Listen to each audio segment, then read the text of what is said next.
Hello दोस्तों, रोचक कथाएं चैनल में आप सभी का स्वागत है। जैसा कि आप जानते हैं कि नवरात्र का पर्व बहुत ही नज़दीक है, इसलिए आज मैं आपको नवरात्र की पूजा विधि, कलश स्थापना एवं संपूर्ण व्रत कथा बताने जा रही हूँ। तो शुरू करते हैं आज का ये वीडियो शुरू करने से पहले अगर आप मेरे चैनल में नए हैं तो प्लीज़ मेरे चैनल को सब्सक्राइब कीजिए और बेल आइकन प्रेस कीजिए ताकि आप मेरा वीडियो सबसे पहले देख सकें। इन 9 दिनों में देवी शक्ति के अलग अलग रूपों की भक्तजन उपासना करते हैं। धार्मिक मान्यताओं के अनुसार इन दिनों व्रत रखने का काफ़ी महत्व माना गया है। कहा जाता है कि इन दिनों माँ अपने भक्तों पर कृपा बरसाती है। नवरात्रि के पावन दिनों में किसी भी तरह के शुभ कार्यों की शुरुआत की जा सकती है। अब मैं आपको नवरात्रि पूजन के लिए पूजा सामग्री बताती हूँ। माँ दुर्गा की फोटो या मिट्टी की प्रतिमा रखें। माँ को चढ़ाने के लिए लाल चुनरी, कलश और घर के मुख्य द्वार के लिए आम की पत्तियाँ, चावल, एक आसन बैठने के लिए, माता पर चढ़ाने के लिए सिंदूर, दुर्गा सप्तमी की किताब, लाल कलावा, चंदन, गंगाजल, शहद, नारियल, कपूर, देशी घी, जौ के बीज, मिट्टी का बर्तन, पान के पत्ते, गुलाल, लाल फूल, विशेष करके गुड़हल का फूल, माला, सुपारी, लौंग, इलायची इत्यादि। नवरात्रि के पहले दिन घट स्थापना यानी कलश स्थापना की जाती है, जिससे घर में सकारात्मकता का वास होता है।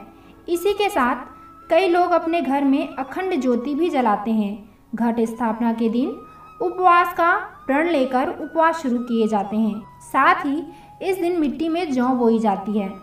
आइए मैं आपको पूजा विधि बताती हूँ। इस दिन सुबह जल्दी उठकर स्नान कर ले और स्वच्छ वस्त्र पहने। इसके बाद घर के मंदिर की सफाई कर ले। फिर साफ सुथरी चौकी बिछाए, उस पर गंगा जल का छिड़काव कर उसे शुद्ध कर ले।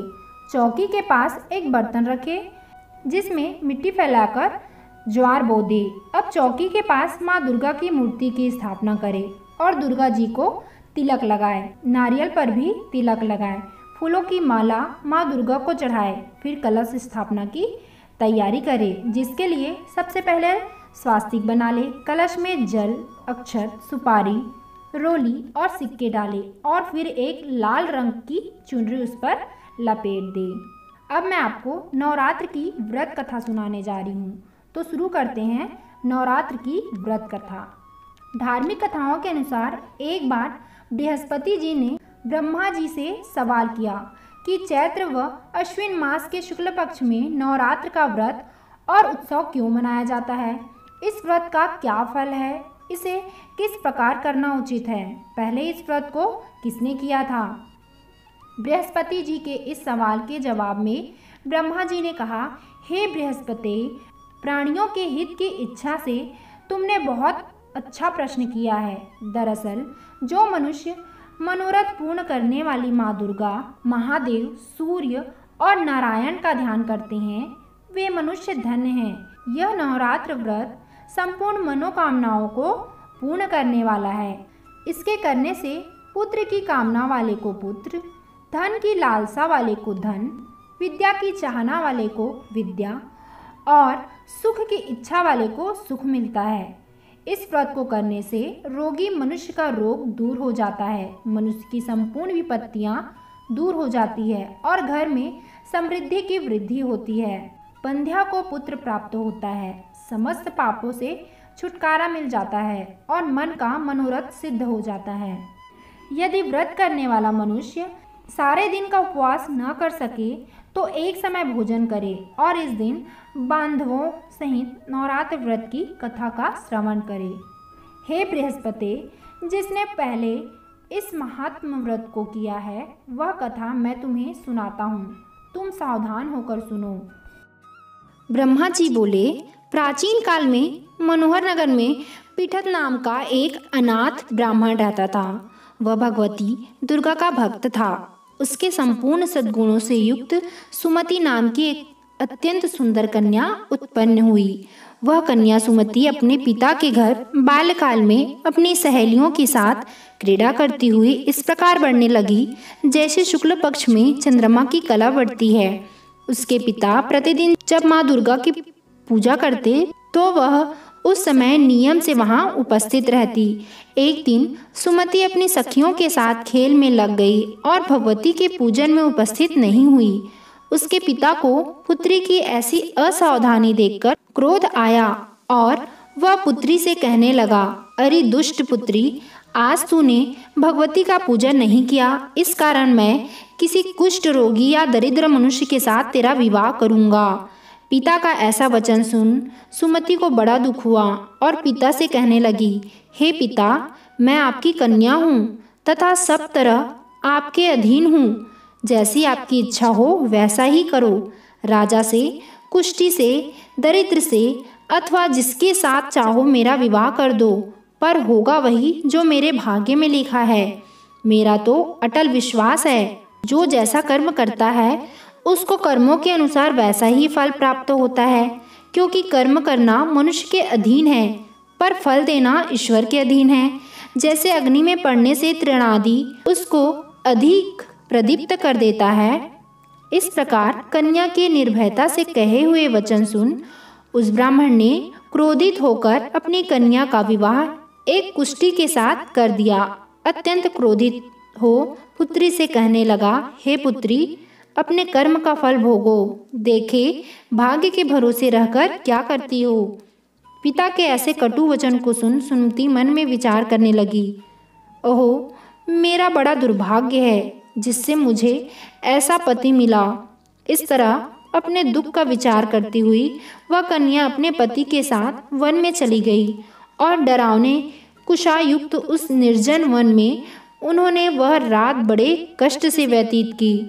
उस गरीब बालिका की ऐसी दशा देख देवी भगवती ने पूर्व पुण्य के प्रभाव से प्रकट होकर सुमति से कहा, हे दीन ब्राह्मणी, मैं तुझसे प्रसन्न हूँ, तुम जो चाहो वो वरदान मांग सकती हो। भगवती दुर्गा का यह वचन सुन ब्राह्मणी ने कहा, आप कौन हैं? वह सब मुझसे कहो। ब्राह्मणी का ऐसा वचन सुन देवी ने कहा कि मैं आदिशक्ति भगवती हूँ और मैं ही ब्रह्मा विद्या व सरस्वती हूँ। प्रसन्न होने पर मैं प्राणियों का दुख दूर कर उसको सुख प्रदान करती हूँ। हे ब्राह्मणी, मैं तुझ पर तेरे पूर्व जन्म के पुण्य के प्रभाव से प्रसन्न हूँ। तुम्हारे पूर्व जन्म का वृत्तांत सुनाती हूँ, सुनो। तू पूर्व जन्म में निषाद की स्त्री थी और अति पतिव्रता थी। एक दिन तेरे पति निषाद ने चोरी की। चोरी करने के कारण तुम दोनों को सिपाहियों ने पकड़ लिया और ले जाकर जेल खाने में कैद कर दिया। उन लोगों ने तुझको और तेरे पति को भोजन भी नहीं दिया। इस प्रकार नवरात्र के दिनों में तुमने न तो कुछ खाया और न ही जल पिया। इस प्रकार 9 दिन तक नवरात्र का व्रत हो गया। हे ब्राह्मणी, उस दिनों में जो व्रत हुआ, इस व्रत के प्रभाव से प्रसन्न होकर मैं तुम्हें मनोवांछित वर देती हूँ। तुम्हारी जो इच्छा हो सो मांगो। इस प्रकार माँ दुर्गा के वचन सुन ब्राह्मणी बोली, अगर आप मुझ पर प्रसन्न हैं तो हे माँ दुर्गा, मैं आपको प्रणाम करती हूँ। कृपा करके मेरे पति का कोढ़ दूर करो। देवी ने कहा, उन दिनों तुमने जो व्रत किया था, उस व्रत का एक दिन का पुण्य पति का कोढ़ दूर करने के लिए अर्पण करो। उस पुण्य के प्रभाव से तेरा पति कोढ़ से मुक्त हो जाएगा। ब्रह्मा जी बोले। इस प्रकार देवी के वचन सुनकर वह ब्राह्मणी बहुत प्रसन्न हुई और पति को निरोग करने की इच्छा से जब उसने तथास्तु ऐसा वचन कहा, तब उसके पति का शरीर भगवती दुर्गा की कृपा से कुष्ठ रोग से रहित हो अति कांतिवान हो गया। वह ब्राह्मणी पति की मनोहर देह को देख देवी की स्तुति करने लगी। हे दुर्गे, आप दुर्गति को दूर करने वाली, तीनों लोकों का संताप हरने वाली, समस्त दुखों को दूर करने वाली, रोगी मनुष्य को निरोग करने वाली, प्रसन्न हो मनोवांछित वर देने वाली और दुष्टों का नाश करने वाली जगत की माता हो। हे अम्बे, मुझ निरपराध अबला को मेरे पिता ने कुष्ठी मनुष्य के साथ विवाह कर घर से निकाल दिया। पिता से तिरस्कृत निर्जन वन में विचर रही हूँ। आपने मेरा इस विपदा से उद्धार किया है। हे देवी, आपको प्रणाम करती हूँ, मेरी रक्षा करो। ब्रह्मा जी बोले, हे बृहस्पति, उस ब्राह्मणी की ऐसी स्तुति सुन देवी बहुत प्रसन्न हुई और ब्राह्मणी से कहा, हे ब्राह्मणी, तेरे उदालय नामक अति बुद्धिमान, धनवान, कीर्तिवान और जितेंद्रिय पुत्र शीघ्र उत्पन्न होगा। ऐसा वर प्रदान कर देवी ने ब्राह्मणी से फिर कहा कि हे ब्राह्मणी, और जो कुछ तेरी इच्छा हो वह मांग ले। भगवती दुर्गा का ऐसे वचन सुन सुमति ने कहा कि हे भगवती दुर्गे, अगर आप मुझ पर प्रसन्न हैं तो कृपा कर मुझे नवरात्र व्रत की विधि और उसके फल का विस्तार से वर्णन करें।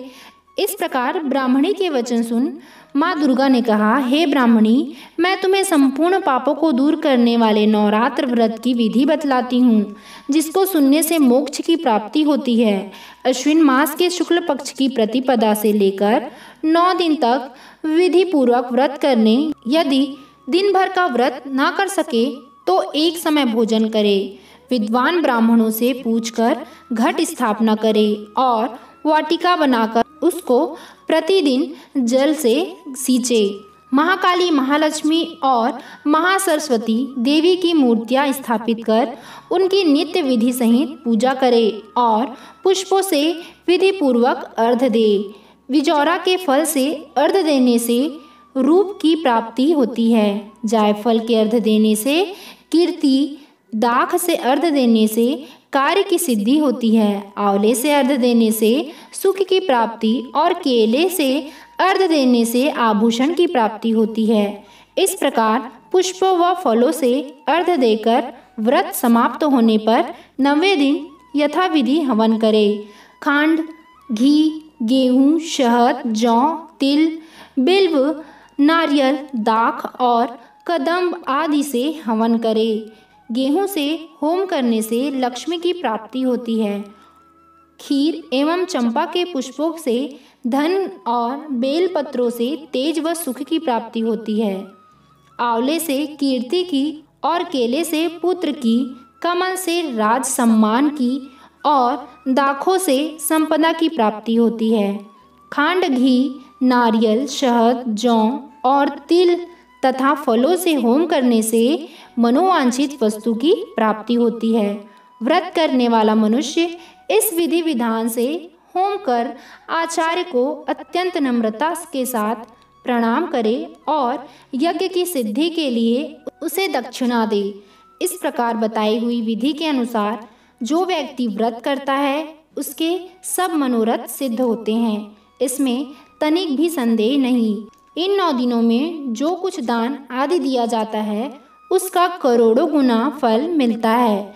इस नवरात्र व्रत करने से अश्वमेघ यज्ञ का फल मिलता है। हे ब्राह्मणी, इस संपूर्ण कामनाओं को पूर्ण करने वाले उत्तम व्रत को तीर्थ, मंदिर अथवा घर में विधि के अनुसार करे। ब्रह्मा जी बोले, हे बृहस्पति, इस प्रकार ब्राह्मणी को व्रत की विधि और फल बताकर देवी अंतर्ध्यान हो गई। जो मनुष्य या स्त्री इस व्रत को भक्ति पूर्वक करता है वह इस श्लोक में सुख प्राप्ति कर अंत में दुर्लभ मोक्ष को प्राप्त होता है। हे बृहस्पति, यह इस दुर्लभ व्रत का महात्म्य है जो मैंने तुम्हें बतलाया है। यह सुन बृहस्पति जी आनंद से प्रफुल्लित हो ब्रह्मा जी से कहने लगे, आपने मुझ पर अति कृपा की जो मुझे इस नवरात्र व्रत का महात्म्य सुनाया। ब्रह्मा जी बोले, हे बृहस्पति, यह देवी भगवती शक्ति संपूर्ण लोकों का पालन करने वाली इस महादेवी के प्रभाव को कौन जान सकता है। बोलो देवी भगवती मैया की जय। तो ये थी आज की संपूर्ण कथा विधि। आशा करती हूँ आप सभी को मेरा यह वीडियो पसंद आया होगा। तो प्लीज़ मेरे चैनल को सब्सक्राइब कीजिए, मेरे वीडियो को लाइक कीजिए और ज़्यादा से ज़्यादा शेयर कीजिए। धन्यवाद।